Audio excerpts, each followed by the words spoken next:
Hi children, see now it's a very good concept. Flow of electric charge in a metallic conductor. Flow of electric charge in a metallic conductor. Usually metals are those substances in which plenty of free electrons are available.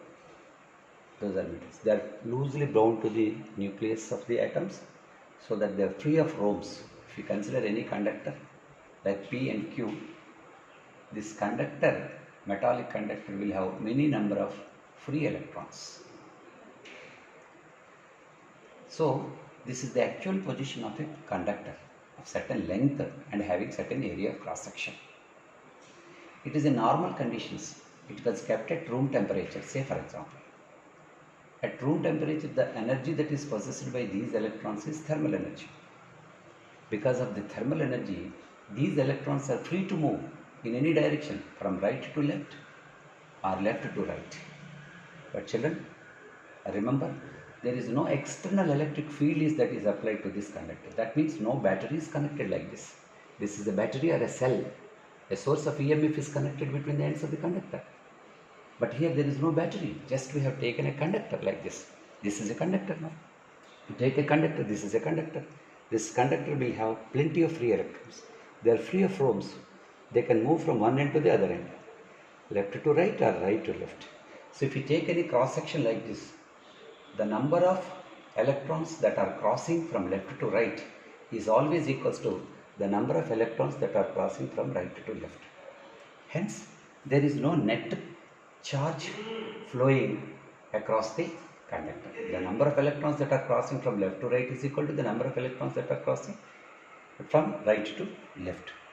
That means the rate at which electrons cross the plane from left to right will be equal to the number of electrons crossing from right to left. Hence, there is no net rate of flow across this cross section.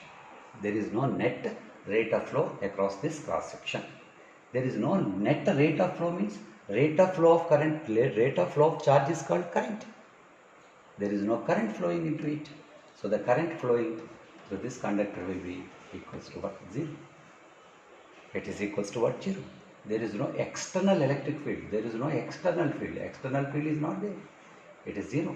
It is equals to 0. But here there is an external field. The battery is connected means there is a field. Field always acts from positive to what? Negative. This is a positive electrode, is this one. Negative electrode is this. Electric field is always from positive to what? Negative. Positive and to what? Negative. This would be the direction of electric field. This is a separate question. So in this question now, the rate at which the charge is flowing from left to right, the rate at which the charge is flowing from left to right is equals to the rate at which the charge is flowing from right to left. Hence, the net rate of flow of charge across this cross section will be equals to 0. Therefore, the current will be equals to 0 because this conductor is not subjected by an external electric field. No external electric field applied. So, electric field is 0. So, no cell is connected to it. Okay. So what is happening in the second case? You see, this is a conductor again, same conductor. The same conductor is taken and between the ends of the conductor, so a battery is connected. The positive electrode of the battery is connected to Q and the negative electrode of the battery is connected to P. So Q is having a positive polarity now and P is having a negative polarity. That means all these electrons are now drifted to in one direction because unlike charges attracting, these electrons are attracted by the positive electrode and these electrons are repelled by the negative electrode. Because the electrons are repelled by the negative electrode and they are attracted by the positive electrode, the electrons are now moving from left to right. That means the direction of flow of electron is opposite to the direction of electric field. Electric field is always from positive to negative and the direction of electron flow is always from negative to what? That is positive, because all these electrons are repelled by the positive charge. But these electrons are attracted by the positive charge and hence they are repelled by the negative charge. So electrons started moving.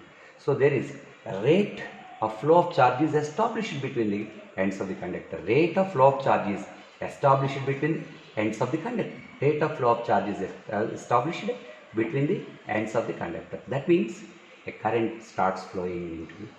The electronic current is flowing from left to right, and the conventional current is flowing from right to left. This is the conventional direction of the current. Conventional direction of the current will be like this. This is called conventional direction. Conventional direction of current. Conventional direction of current is always opposite to the actual direction of the flow of electrons. The electrons are flowing from P to Q, and then they travel in the external circuit. So all these electrons are attracted with the positive of the battery. So then current is flowing in this direction. The current starts flowing from positive electrode to what? Negative electrode. So this is a conductor. Across this conductor an external electric field is applied. That means a battery is connected. As soon as the battery is connected, a source of energy is connected, the electrons are attracted with the positive of the battery. So rate of flow of charge is established. That means electric current starts flowing now from one end to the other end. When rate of flow of charge is now established, current starts flowing. Current starts flowing because of the potential difference. The positive electrode is kept at higher potential, this end is kept at higher potential, and this will be kept at lower potential. So electrons always flow from lower potential to what? Higher potential. And then conventional direction of the current is always from which direction? That is positive electrode to the negative. This is the direction of the current. Current is flowing from Q to P, that means positive electrode to the negative electrode in the circuit through the conductor. But electrons are flowing like this, opposite to the direction of flow. So we always consider the conventional direction of the current. Conventional direction of current is always from positive electrode to what? Negative electrode, conventional direction of the current. So through the conductor current flows from Q to P. That means positive electrode to what? Negative electrode. But electrons are moving like this. This is the direction of electron, and this will be the direction of what? Current. This will be the direction of what? Current. That means when an external field is applied to the conductor PQ from the right to left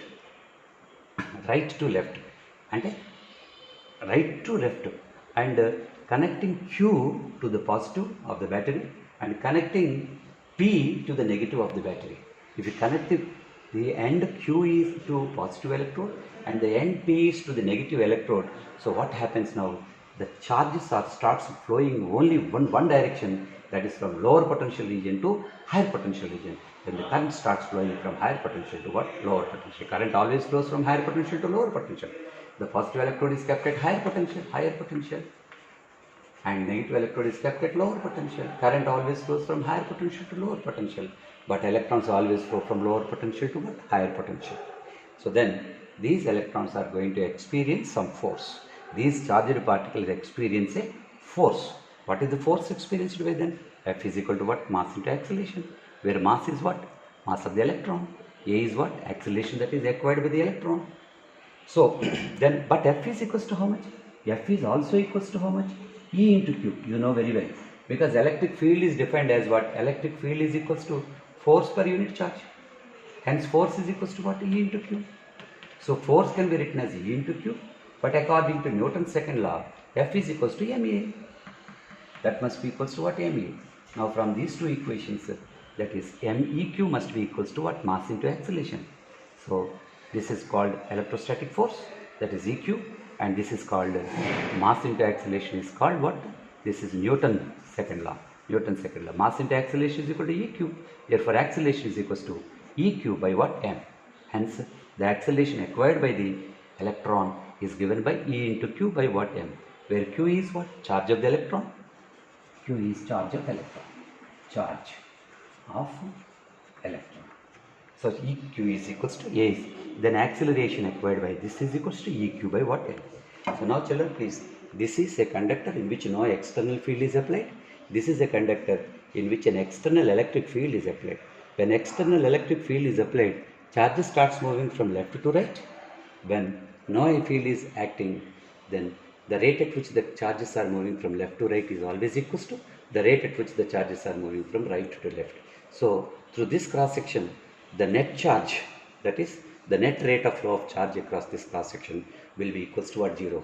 So that is, these two will be cancelled. So the current that is flowing through this conductor is 0. No field, no current, no potential difference. Potential difference is same. Potential at P will be equals to potential at Q. In this case, potential at Q is equals to potential at P. But this movement is because of the thermal energy. Because these electrons are kept at certain temperature, the conductor is kept at certain temperature, they will have certain thermal energy. Because of thermal energy, they are free of Ohms. But across any cross section, the rate at which the charge is flowing from left to right is equal to the rate at which the charge is flowing from right to left. The net rate of flow of charge across the conductor is 0. Hence no field, no potential difference, no current. There is a field between the ends of the conductor, there is a potential difference between the ends of the conductor, and there will be a current. Field is there, potential difference is there, current is there. No field is there, no potential difference, no current. So this is an interesting question, children, please note.